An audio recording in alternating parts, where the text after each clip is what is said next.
Hey guys, welcome back to the Chloe Mediumship show. So I have my bestest friend with me, Lucy, and she's going to be joining the podcast to talk about literally everything. The joys of being a friend, also what it's like being a mother, fertility issues, miscarriage awareness as well. So hey Luce. Hello. Let's begin. You're a bit nervous for this, aren't you? I mean, never been behind a microphone or a camera before. But you'll be fine. It's just us. So me and Lucy actually met. We went to school together, didn't we? And then we didn't really talk much at school or after. Friends at school as such. I don't know how we actually became friends. No, it was because you moved to Burton. Oh, yes. And then I lived down the road and we both had puppies. Yes. Yes, I invited you around once, didn't you? Yeah, And you goes, oh, you've got a cute puppy. And I was like, what? And obviously this was before we had kids. I think I was pregnant at the time. No, you had George. George was like 9 months old. Yeah, so I had one of my kids and then I had a puppy and then Lucy had a puppy and she was like, do you want to come round with a puppy? And I was like, okay. He cancelled me the first time though. Yeah, because back then I was such a nervous person. I would never dream of meeting anybody or doing it. Even though I knew of Lucy, I wouldn't dream of going out and meeting people. So I was like, right, okay. So I cancelled probably a few times. Probably about 10 times. And then we finally plucked the courage and then we've just been... Yeah, we've just been friends ever since. But I think it's also good because our partners both knew of each other. Yeah, so both of our partners get on. So Mason and Nick, bless them. They both, I wouldn't say they work together. So Mason has business and then how would you... They were both into the same things. Like, they were both car enthusiasts and I used to see you on B&Q car park all the time because, you know, that's what people do nowadays, sit on car parks. Sit that's on how car they have parks. Like, look at your car. Yeah. That's what it was like. So we kind of all got on really good. We did.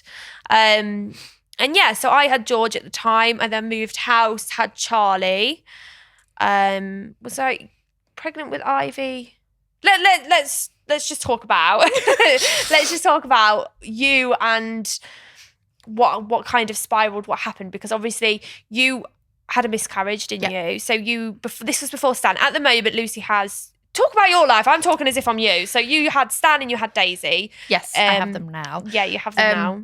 But no, basically, it was obviously before I was even pregnant with the first time. Obviously, you came to my wedding and then we decided to start trying for a baby.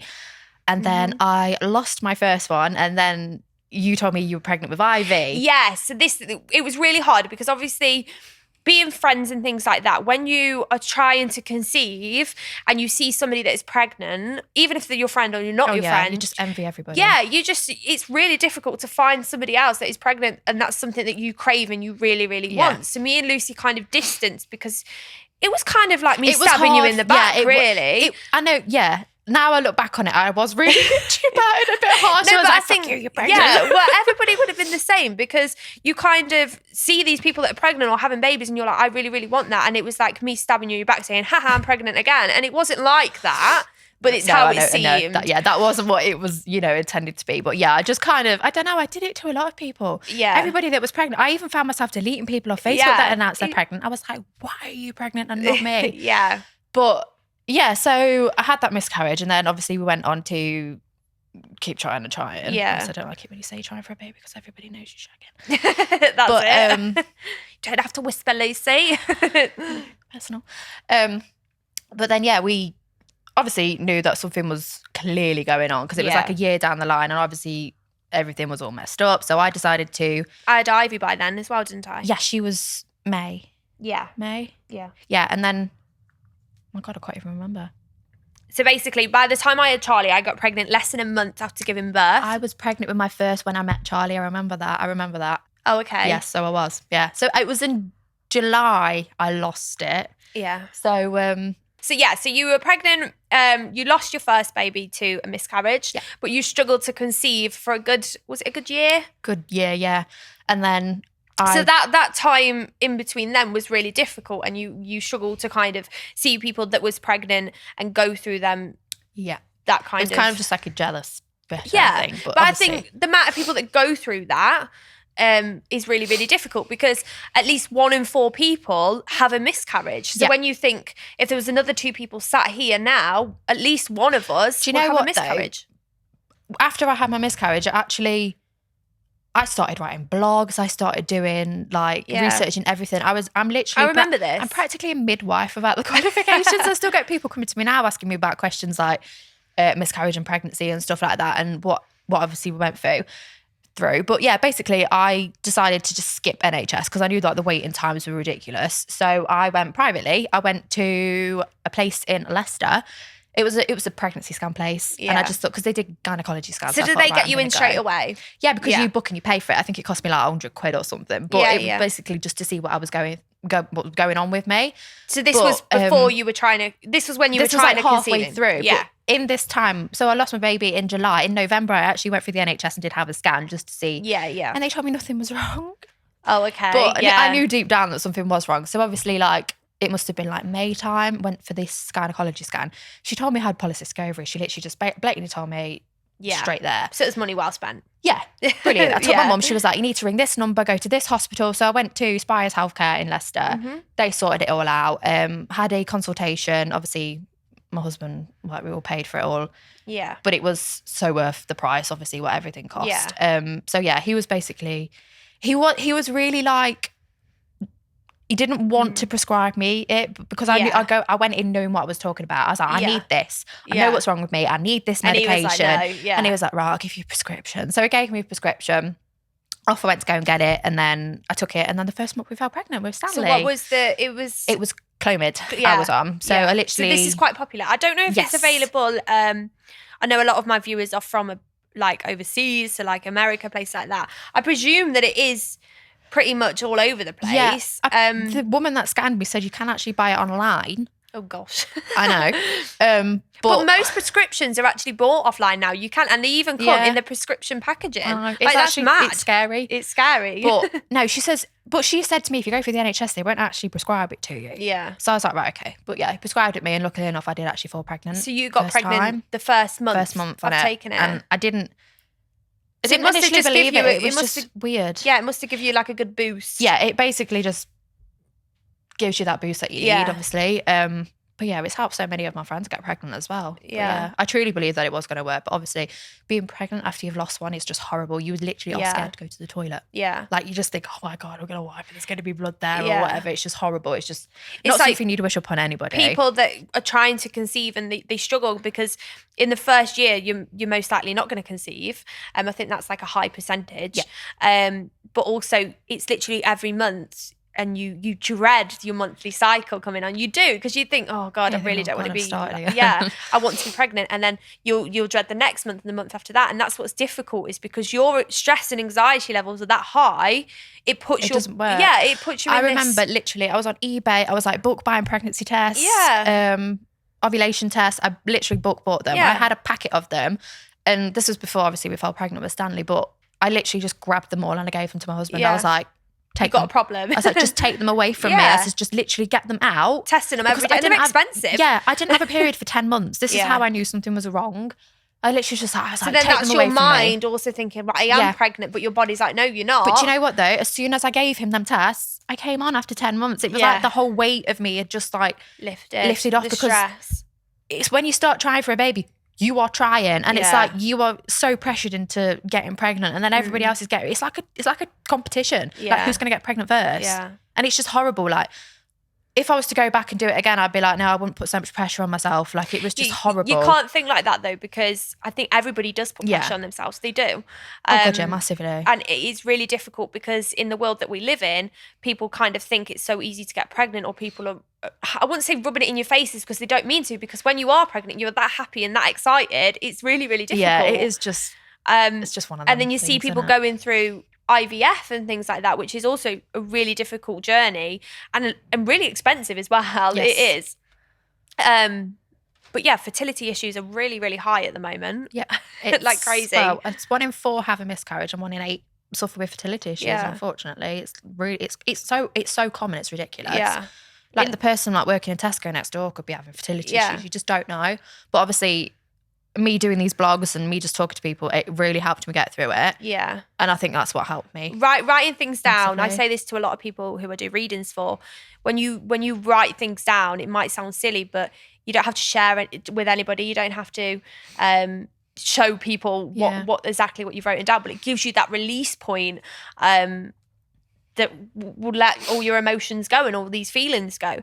What I wanted to say as well, do you believe in manifestation? Because a lot of people, so manifestation is basically where you want something to happen, you literally, I wouldn't really say wish for it to happen, you just, how do I even describe manifestation? I'm going to say I can't really believe in that. Do you not? No, because Why? I just think you're basically wishing for something to happen. It's like that, you know, that show many years ago. I can't remember what it was on. Many CBBC, years like ago. the Queen's Nose or something. Oh, I used to love that. Yeah, but you're just wishing for something to happen. Then I don't think it happens like that.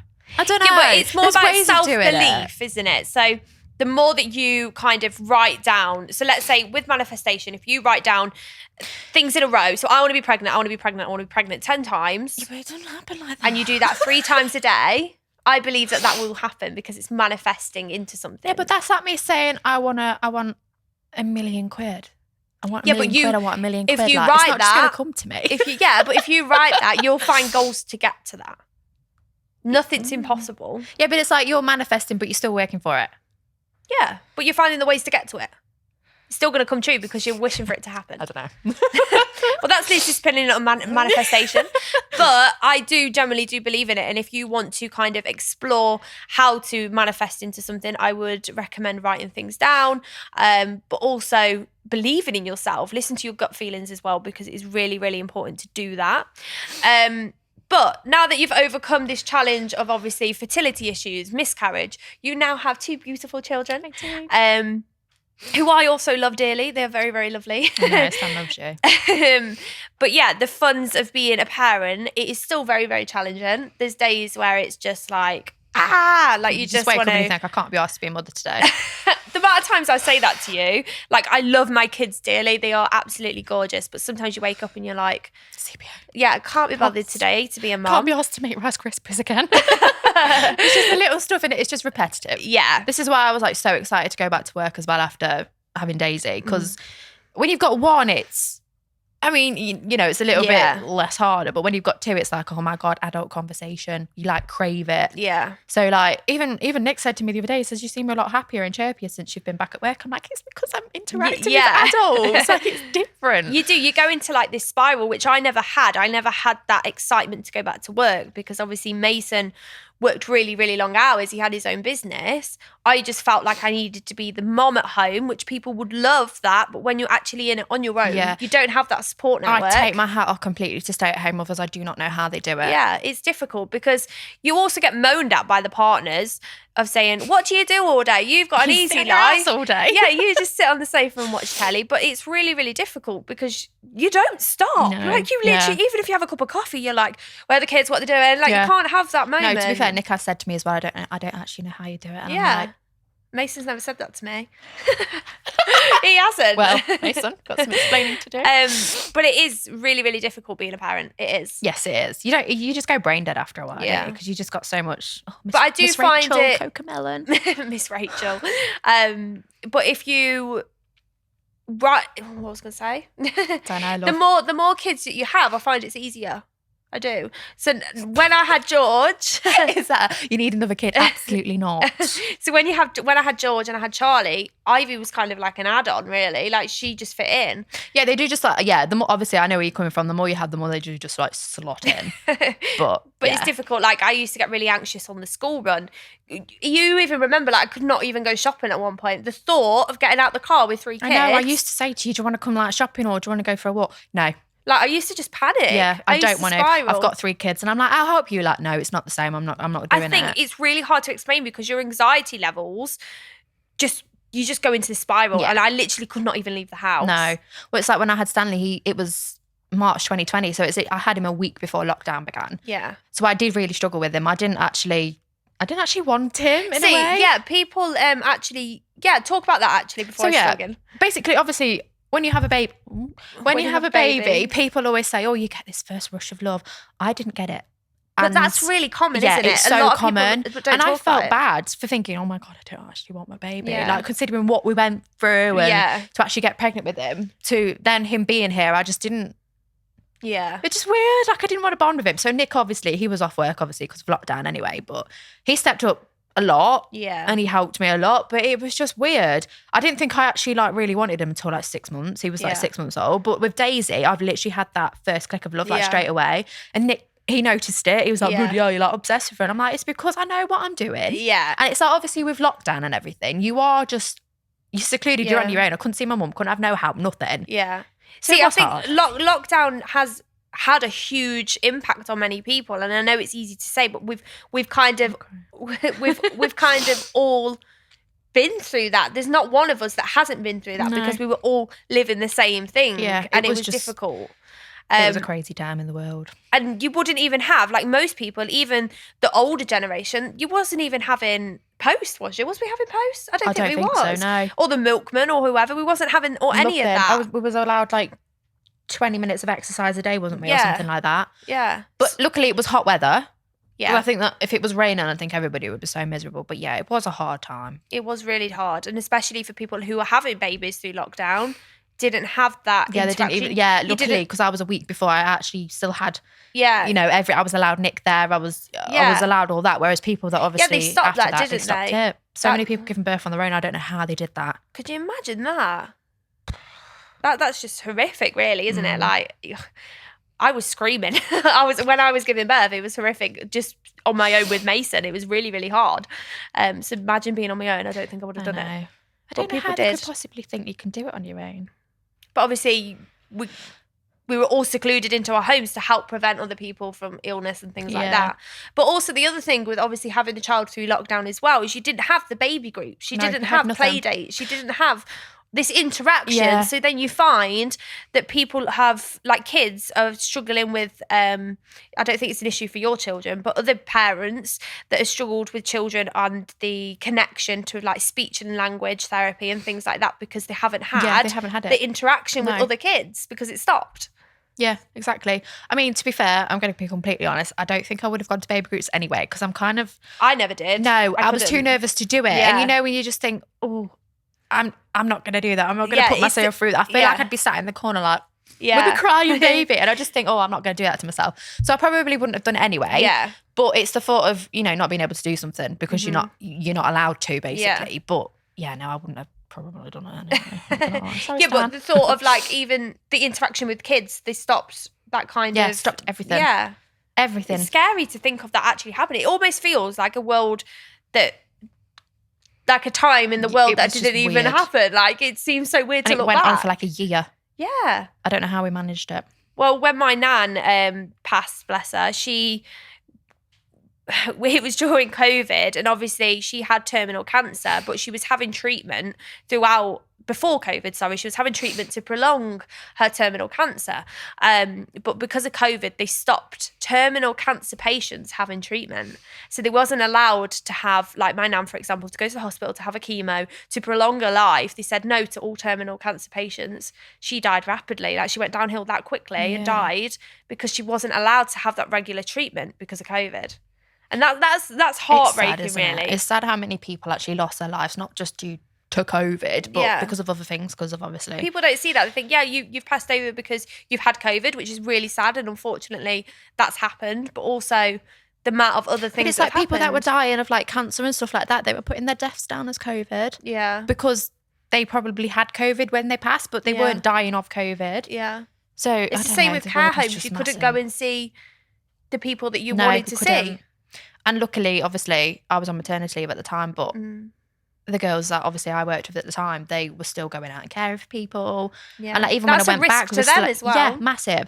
And even when we went back, there was people like, we used to get from a manager, this person's got COVID. You were so scared to go into that house because I was thinking, well, I'm and then you're taking it home to your families. I was the only one.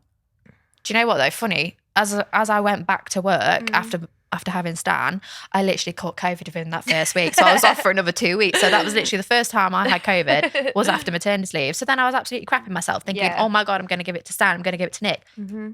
None of them got it. It was just me. I've actually had it 3 times. I've only had it once. I've had it 3 times and it wasn't, it wasn't pleasant, but it wasn't that bad. Yeah. But Nick and Stan never got any of it. The only reason I knew I had it was because I actually bought a Red Bull and I drank it and I couldn't taste it.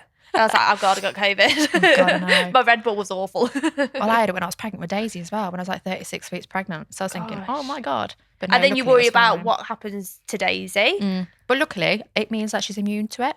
Oh, is in it? a way. I think. I don't know. Isn't it? Obviously, she's got the antibodies because Yeah, obviously I know I what you passed them mean. on to her. We won't disclose that, but yeah, I know exactly what you mean. If you've been through that and she was inside you, then Yeah. it makes sense.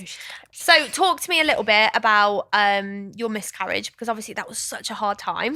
Yes. So it was actually something called I'm like so clued up on this right now, but it was actually something called a blighted ovum. Okay. It's basically where everything forms, like your pregnancy symptoms form and a pregnancy sac forms, but no baby forms. Oh, God. So I basically had a I didn't bleed know when that. I was I was like 11 weeks along, and I had a little bleed. Yeah. And I was like, right, okay, go get myself checked out. Obviously, Dr. Google all the time, Yeah. like you shouldn't do, but everybody does. Everybody does that. They do. It's hard not to. It's just there on your phone. You can just type in Literally. your symptoms, it comes up. Yeah, you're absolutely fine. So yeah, anyway, I went to see a midwife. She booked me in for a scan. I think it was like 3 days time, but I was like, can you not get me in today? Which you try and do, but the struggles of the NHS, they can't. But then you're like, well, am I not a priority? Yeah, so literally, that's what like haunted me more, I think, because obviously I went for the scan, and she was. I'd never slag off the NHS or anything like that, but she was so insensitive to me, and the way she dealt with me, I think you probably could have done a little bit better. Yeah. So I went to the. If you work in the NHS, you're supposed to have that care inside of you. You've got to have compassion. Yeah, that's what you need. But that's what she didn't give me. Yeah, and it was kind of like she just fobbed me off. You always remember that, which is it's like if you're going to work in healthcare, you've got to be compassionate. Yeah, that's the one biggest thing you've got to do. Anyway, I went for my scan, and she went, how many weeks along are you? And I went, oh, it was meant to be 11. Why? She goes, well, I'm not seeing anything here, bar a 6 week sack. And I was like, well, that's not right, surely. Yeah. So then obviously I got up, went to the toilet, and I just started burst out crying. Yeah. I was like, oh my God. I literally just remember looking at myself in the mirror. I'm crying. No, it's good. It's not good. Bear with me. It's not good you're crying. I mean, it's good that you're releasing your emotion, because obviously you've bottled that up inside of you. I know, but I thought I was like totally over it. You're never going to get over it. At the end of the day, Luce, you've lost a child. Anyway, let me composure. Yeah, so. You went to the toilet. I went to the toilet, and I just remember looking at myself in the mirror and thinking, oh my God, why me? Yeah. And then I walked out, and Nick was like, it's fine, because the midwife or the sonographer said to me, it could just, be like slow developing. Yeah. And I was like, no, that can't be right. Because obviously I've been pregnant for like 3 months now. I should have been like 12 weeks along. So yeah, anyway, she said, come back in a week to see if things had progressed. But then about that week felt 2 days after, I went into like a mini labour. So I was literally sat on the toilet, and it was literally like you was in labour, like you had contractions coming and going. So I actually remember I think you text me. Yeah, it was so painful. I didn't know what was going on. Yeah. But obviously now I know, obviously been through it twice, that I know it was like a labour. Yeah. So yeah, rang the paramedics, and they were so shit again. Like they were just, it's like, I don't know, they just see miscarriage and they just think, oh yeah, it's not really an emergency. But the thing is with a miscarriage is when it started anyway, you can't stop it. No. And it was what needed to happen as well. I needed to So, I remember sitting in a hospital for like 6 hours on the A&E ward. And then luckily my pain had stopped because I think I'd passed it. But then I had a scan like a week after, and they says, no, you still got pregnancy tissue in you. And it literally took about 3 weeks for it to come out. Because obviously I didn't want the D&C option, which is where they basically have to remove it. So I didn't want that option. So everything just come away naturally. Yeah, but it took a good few times. But I remember it was literally like 3 weeks after, because obviously it did take quite a while for it to pass. But I remember I went to the scan, and she was like, yeah, it's all gone. I was literally like, yes. I literally like walked out of the hospital so happy. I was like, it just felt like, yeah, okay, I can start again now. Yeah. Like get rid of that past and I could just start again. But then obviously it wasn't that easy. Yeah. So yeah. So that's when it took a good year to get pregnant. A good year, because it just completely messed my body up. Yeah. Massively. So obviously miscarriage was really, really difficult, and as we mentioned earlier, at least 1 in 4 people go through it. Yeah. And that's heartbreaking, really. It's not something I've Do you know what? gone I through. remember Googling celebrities that have had miscarriages. Did you? Yeah. It's sad at the time because I Yeah. was thinking, oh my God, am I the only person? But no, Beyonce's had one. Yeah. Like so many famous people have had one. Yeah. And obviously Jessie J's had one and she opened up about hers, but now she's obviously pregnant, Yeah. isn't she? That's what I like think about. that's important. Yeah, that's what I like about these like, you know, celebrities that open up about having miscarriages. Yeah. It makes you feel normal. Yeah. And I think obviously it's such a taboo subject, but a lot of people, they're still human. yeah, it's 2023. A lot of people are opening up about it now. Yeah. Like it's just kind of, I don't know. Some people are embarrassed. Yeah. And I'm like, there's no need to be embarrassed about it because it's just completely natural. Yeah. It's talking about it as well. I think that's really important. Yeah. Whereas I don't think, well, you did speak about it because you, like you said, you did blogs and stuff, Yeah. which made you feel better for one, helping other people, for two, for releasing that how you were feeling. Massively. So- and I had a lot of people saying to me, you know, I've read your Yeah. blog and it was amazing. And I'm like, really? It was just literally me blabbing on. But, But I think people need that because it's not fake. It's not fake. No. It's real. It's a traumatic And experience. obviously, I remember because I was so open about it all on my Instagram and everything. And I remember because obviously I told everybody I was going through the Clomid. I told everybody I was going, Yeah. you know, through fertility. And then obviously I told everybody when I was starting it. So obviously that 12-week wait where I'd found out I was pregnant and I wasn't announcing it because obviously you're not meant to announce it till you're 12 weeks. Yeah, which everybody Everybody says. was like thinking, oh my God, she's not been on social media. She's not been posting anything. And then obviously when I posted that I was pregnant with Stanley, Yeah. people were like, I knew it. Because I was so like, Yeah. not posting anything. So it's Yeah. kind of like, I didn't want to say I was pregnant, obviously, Yeah. before 12 weeks. Because obviously, but then I think, do you know what? Why shouldn't people announce they're pregnant Yeah. before 12 Yeah, weeks? Because because if even something's if going to you- happen, you're going to want people to like to be there to support support you. you. Yeah. That's right, really. It's a good fact, really, because you don't. People wait till the 12 weeks because Yeah. they're scared of something happening, which is fine, which is understandable. But then you need that support network if something does happen. Yeah. But it's like, obviously, I didn't announce anything anyway, but I still told people that I'd had a miscarriage. So Yeah. it's kind of like, I don't see the point where you've got to Yeah. hide it. But the funs of having a child, kids, children. we have kids. Yeah, 5 Um, between us. Yeah, we do. We have 5 between us. It still has its fun moments. It might be difficult, but they are absolutely gorgeous. And kids do grow up really, really fast. So like quick. it's crazy. I cannot believe George, who you remember. I remember you at his first Remember his birthday. first birthday party? We got him that little Audi car, the little ride-on You car. did, with his number plate With on. his number plate. And now your George own won. kid No, has George one now. 23. Was That it George yeah. 23? I remember that. It was white, wasn't it? Yes, it was a little white Audi. Was it a T2? It must have been a TT. Mason's just sold a TT as That's well. weird because you've got one now. That's haven't you? weird, isn't it? That's really weird. But yeah, I cannot believe that was like 7 years I ago. know. I can't believe he's 7. It'll be 7 in August. It's mad.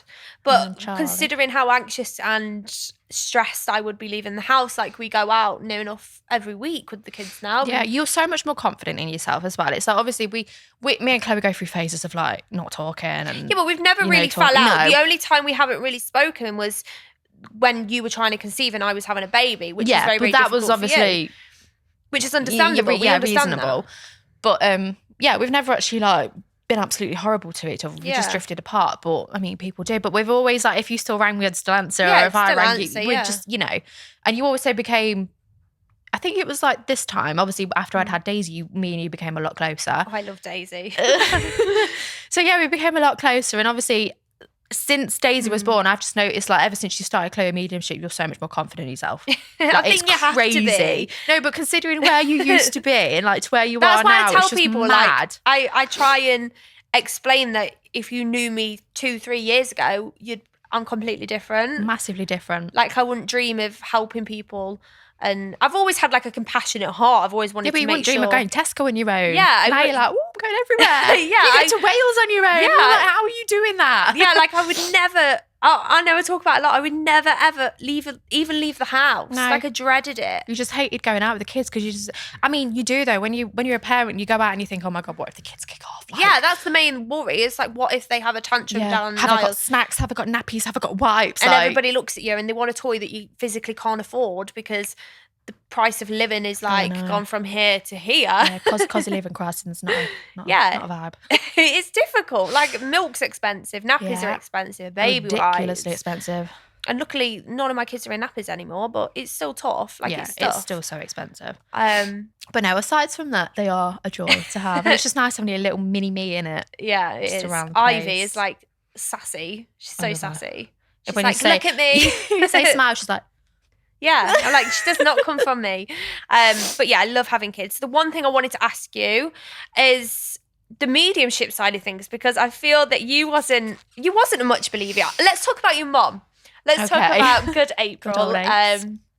So Lucy's mom is called April, bless her, and she wasn't really a believer, I don't think. And she kind of just, like fobbed it off. She's like, oh, it's a load of crap. Yeah, which is understandable. A lot of people are like that. If you don't see what I see, then why would you believe? I still don't believe half the stuff you see. It's like, we could be walking like, we were sat in Costa, weren't we? And you said there's a woman behind that woman over there. And I was like, what? She looks at me, gone out, and I'm like, well, I'm only telling you what I see. But then I start asking questions like, is she see-through? How do you know it's a ghost? Like, how do you know? Like, ghosts are spirit different, Lucy. I know that, but it's like you just sense weird things, and I'm like, Chloe. Yeah, it's more about the emotions and the feelings of someone. So like, I'd look at someone. The time when I was around yours and I was trying to get Daisy to sleep. Oh, Charlotte ran down the stairs, the ghost. No, that was right. So you got 2 times, right? The first time, obviously, just helping Chloe with the housework, blah blah blah, because she's got too much on. I came down the stairs and then. Literally, like, it was like 5 minutes. I was literally just talking to you, then like 5 minutes later, I heard down the stairs, and I was like, there was no one there. I was like, what the hell was that? And you went, oh, it's probably Charlotte. And she just like fobbed it off like nothing. I was like, I was absolutely shitting myself, and I was like, you're like, I'm not coming around again. I'm not going upstairs again. I said, you're gonna have to come with me. And then obviously the second time when I was trying to get Daisy to sleep in the pram, I was by the fireplace and she was crying. Oh yeah. And then you goes, oh, she's probably not going to sleep because Charlotte's there. And I went, what? She went, yeah, Charlotte's there. Can you not see her? I went, no, I can't see her. And she said, well, why? I was like, I don't know. Why can't I see her and you can? And then you were like, you need to just like focus on her. Like, yeah, I still couldn't see nothing. But then I just got so many, I got goosebumps all over my body. And I was like, what the fuck? And then like I brought her over to where the fridge was, and then she stopped crying. Yeah. I was like, well, why are you sure? I just didn't like it. I don't like it. Like, I'd love to be able to see something, but then I think I'd absolutely crap myself. Ever will, because you're too scared. Yeah, if you did it's like if something was behind you right now, I'd be out that door. Like, I just don't like it. I don't like it. I believe it, but I don't like it. Yeah. But with your mom, she thinks you know too much about her. So she thinks obviously you're just getting it off Facebook or something, which is, Yeah, because I know her. It's like when you do a reading for me, I'm like, hey, you kind of know that. So it's hard to read for me because you know too much about me. I know too much. But when I did the reading for your mom, she was a bit like, oh, okay. Yeah, she turned completely. She's like, oh, I'm looking into Reiki now and all this stuff. And I'm like, what? Yeah, which was just hilarious, because obviously she was not really a believer. And then now she's like, you right, Clay? I know. She loves it. But it's even when you came around and she was like, so what colour is my aura? Yeah, it was like something dirty she was talking. She was like, are you okay? Yeah, that was funny, bless her. But yeah, it wasn't something you believed in. I still 100% don't feel like you're a true believer, but you do notice your angel numbers now. Massively. And that was something you had never looked at, ever. But it's like everywhere I go now, or even if I'm in the car, like I'll just notice 17, 17, 2, 2, 2, like 11, 11. I'm like, what's she done to me? Like, Chloe's just like, she's in my head. She's everywhere I go. It's just your angels. It's your angels giving you love and giving you guidance. Or even if you text me. Oh my God, she texted me once. Yeah. She went, you're dehydrated, you need to drink. And she was like, what? And you had a headache, didn't you? And you were like, I had a banging headache, and then it was like 3 o'clock. I was like, shit, I've not actually drank anything all day, so she's right. I was like, how do you know that? I'm in Burton and you're in Matchington. Like, what the hell? and not Mason, Nick, he come home from work, didn't he, with a migraine. Headache. And I was like healing him with my eyes or whatever I was doing. Normally when he's got a migraine, he goes to bed for the rest of the day. But he was literally up, and I was like, you might as well go back to work. Yeah, he was fine after. I was like, I've healed you, Nick. He was like, oh, thanks, Chloe.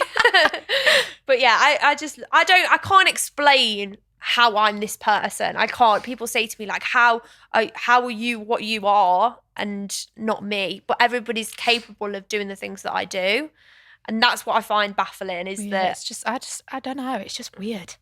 But it's like when you were doing a reading for my friend. Well, you weren't even doing a reading for my friend, were you? Oh, sure. Yeah. So I'd never met her. her. Never even seen I don't think I've seen a photo, nothing. Probably we haven't not. even had a conversation much about her. So yeah, I was texting you at the time, and she was, I don't know how we even got into the conversation. Anyway, you were basically just like, oh, as you know, this person's come forward. So I was then going to Shah and basically saying, oh, this person's come forward. And then you said all that, the name, the dates. And she was like, oh my God, that's my middle name. That's my birthday. And I was like, how the hell are you doing this? You were on the phone. I was texting at you and you were texting at your friend. So it was like a 3-way conversation, really. Yeah, but it was just everything you said was completely true. And even it was like stuff that I didn't know about her as Yeah. well, but you literally just got everything. And I was like, what the hell? What is going on right now? It is weird. Like, obviously, I try and help people through the fertility process as well. So fertility readings. I actually did have one of them. It wasn't for you because you weren't doing it at the same time. Yeah, I remember. So you I had saying. two. I had one with obviously Stan and one with Daisy. So obviously when I They was going, were correct, weren't they? Weren't the woman right? bang on. Yeah. She was a lady in Australia, I think, but she does what Yeah. you do, photo of yourself. Yeah. And so yeah, I paid her to do a reading. She basically said, which took a lot from you, really, because that shows me that you were going through a hard time. It was the because it's closure not I something you needed. believed as well. it was the closure Yeah. I massively needed. And so basically, I think I did it November time. Yeah. Yeah, I did it November time. And she says I can see a baby boy in the months through June to July. Yeah. And but this can be like the conception month. It can be your That's due what date I do, month. yeah. It can be anything. It's basically how a medium sees months, Yeah. and then either it blue could or mean, pink. yeah, it could mean anything. Yeah. So yeah, she said that. And obviously I fell pregnant in June, found Yeah. out in July, and it was a boy. So I was Yeah. like, what the hell? You've got that completely right. And then obviously when we decided to start trying for Daisy, I was like, I'm just going to do it again, seeing if it's a girl or something. She then came back to me saying, yeah, I can see May through to July and it's a girl. And Yeah. obviously I had her in July and she Yeah. was a girl. So I was like, what the hell? Yeah, it's I've literally scary. told everybody to do it. Yeah. And Char's done it. Yeah. Another friend of mine done it and she's got it literally right for everybody. It's crazy, like- it's ridiculous how people know that stuff. It's like, you're It's weird because you just see months and then gender. It's just weird. But then what I find difficult is, obviously I've done some readings for people who have had fertility readings and they've got pregnant, but then they've unfortunately had a miscarriage. Yeah, so it can mean it's just a baby Yeah. that you see in spirit, isn't it? Yeah, so it's not that, because obviously I don't see them in spirit when I do the reading. It's that because I block out negativity, I don't want to look on Well, bad no. things, so I don't see miscarriage. And they're like, but then would you want a fertility reading and me to tell you the date, the gender, but oh no, you're going to lose the baby? It's not something you would really want to know, would No, you? you would not want to know that, I no. find that difficult when I get an email and say, you were really correct on my reading, and then, but unfortunately I've passed. And I find that really disheartened because maybe I should have seen that, but it's not something I want to focus on. No. You wouldn't want to be told that. It's like being told when you're going to die. It's like, why do you want to know that? Yeah, it's a bit mad, but oh God, it's crazy. Well, thanks, Luce. Thanks for joining me. And I hope you start blogging again, because I really feel like it would be beneficial. 2 kids ain't got time to sit. Well, I do sit on my phone half the time. The thing is with phones, though, is that everybody's on their phones. Everybody. Like, literally, even in the middle of the night, because Spirit come round to me a lot in the night, I'd roll over and I'd literally put my phone up straight away. It's just what people do, though, isn't Just it? roll over and see a spirit. Well, I put myself in a protective bubble. I know, but you can still see them, can't you? Yeah. They're like trying to knock in my bubble. Let me in, Chloe. Yeah, but it's like, even if we're out shopping, I'm like, can you see something? Yeah, But it's I try like, not even to if we go busy focus. places, you're like, Yeah, I 'cause you really just get too struggle. much. It's like when we went Where out the did other we day, go? Conkers. It was Conkers, yeah. And I was like, Lucy, like, because it started raining, everybody was coming in. And I was like, palpitations. yeah, I was like, I can't cope. There's too many people in here. Because obviously I sense people's emotions and their feelings. And I find it really hard. I know, but I'm just like, what do you want me to do? I can't do Yeah, anything. she doesn't help me. She's like, I'll just sit here, mate. You just have to cope. Well, there's nothing I can really do, love. Well, thanks, Luce. Thank you so much. Problem.